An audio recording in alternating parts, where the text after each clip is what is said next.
Home tuition চ্যানেলে সবাইকে অনেক অনেক স্বাগত।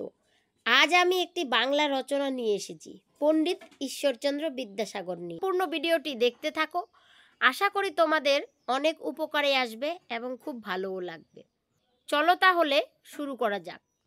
ভূমিকা: ঈশ্বরচন্দ্র বিদ্যাসাগর, যার আসল নাম ঈশ্বরচন্দ্র বন্দ্যোপাধ্যায়।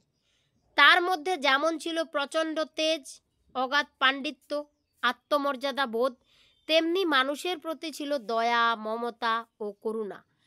তিনি শুধু বিদ্যারই সাগর ছিলেন না, ছিলেন করুণার সাগর, দয়ার সাগর। পরের পয়েন্ট, জন্ম ও বংশ পরিচয়। 1820 খ্রিস্টাব্দের 26শে সেপ্টেম্বর মেদিনীপুর জেলার বীরসিংহ গ্রামে বিদ্যাসাগর জন্মগ্রহণ করেন। তার পিতার নাম ঠাকুরদাস বন্দ্যোপাধ্যায় এবং মাতার নাম ছিল ভগবতী দেবী। পরের পয়েন্ট, শিক্ষা জীবন। 5 বছর বয়সে গ্রামের পাঠশালায় ভর্তি হন তিনি। সেখানে পড়াশোনা শেষ করে 8.5 বছর বয়সে বাবার সঙ্গে কলকাতায় আসেন। কলকাতায় এসে সংস্কৃত কলেজে ভর্তি হন। এখানে খুব কষ্ট করে অভাবের মধ্যে থেকে তাকে পড়াশোনা করতে হয়। বাসন মাজা, কাপড় কাচা, বাজার করা, রান্না করা প্রভৃতি কাজকর্মের মধ্যেও পড়াশোনা চালিয়ে গেছেন। ছোটবেলা থেকেই তিনি ছিলেন খুব মেধাবী। অসাধারণ বুদ্ধি ও প্রতিভা বলে তিনি সব পরীক্ষায় প্রথম হয়েছেন। পিতার আর্থিক অবস্থা ভালো না থাকায় তাকে ছোটবেলায় খুব কষ্ট করে লেখাপড়া শিখতে হয়েছিল। এমনকি বাড়িতে পড়ার মতো ঠিকমতো আলোর ব্যবস্থাও ছিল না, রাস্তার আলোতেই পড়তে হতো। এইভাবে বহু কষ্ট করে তিনি বিদ্যা লাভ করেন। সংস্কৃত ভাষা ও সাহিত্যে অগাধ পাণ্ডিত্যের জন্য সংস্কৃত কলেজ থেকে তিনি 1839 সালে বিদ্যাসাগর উপাধি লাভ করেন। পরের পয়েন্ট, কর্মজীবন ও কৃতিত্ব। লেখাপড়া শেষ করে তিনি ফোর্ট উইলিয়াম কলেজে প্রধান পণ্ডিতের পদ লাভ করেন। পরে সংস্কৃত কলেজে যোগদান করেন।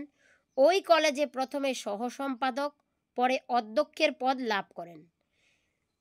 তিনি স্কুল পরিদর্শকের পদও গ্রহণ করেছিলেন। এরপর তিনি সমাজের, দেশের কাজে আত্মনিয়োগ করেন। বাল্যবিবাহ বন্ধ করা এবং বিধবা বিবাহ প্রবর্তন তার এই দুটি গুরুত্বপূর্ণ সমাজ সংস্কারমূলক কাজ। বাংলায় নারী শিক্ষা প্রসারে সবচেয়ে গুরুত্বপূর্ণ ভূমিকা নেন ঈশ্বরচন্দ্র বিদ্যাসাগর। তিনি উপলব্ধি করেন যে নারী জাতির উন্নতি না ঘটালে বাংলার সমাজ ও সংস্কৃতির প্রকৃতি উন্নতি সম্ভব নয়। তাই ঈশ্বরচন্দ্র বিদ্যাসাগর ও জন এলিয়ট ড্রিঙ্ক ওয়াটার বিটন উদ্যোগী হয়ে কলকাতায় হিন্দু বালিকা বিদ্যালয় প্রতিষ্ঠা করেন, যার বর্তমান নাম বেথুন স্কুল। এছাড়াও গ্রাম অঞ্চলে নারীদের মধ্যে শিক্ষার প্রসারের উদ্দেশ্যে তিনি বাংলার বিভিন্ন জেলায় স্ত্রী শিক্ষা বিদায়নী সম্মেলনী প্রতিষ্ঠা করেছিলেন। পরে তিনি ব্যক্তিগত উদ্যোগ নিয়ে 1858 খ্রিস্টাব্দের মে মাসের মধ্যে নদিয়া, বর্ধমান, হুগলি, মেদিনীপুর জেলায় 35টি বালিকা বিদ্যালয় প্রতিষ্ঠা করেন। শিক্ষা বিস্তারের জন্য তিনি সারা জীবন চেষ্টা করে গেছেন।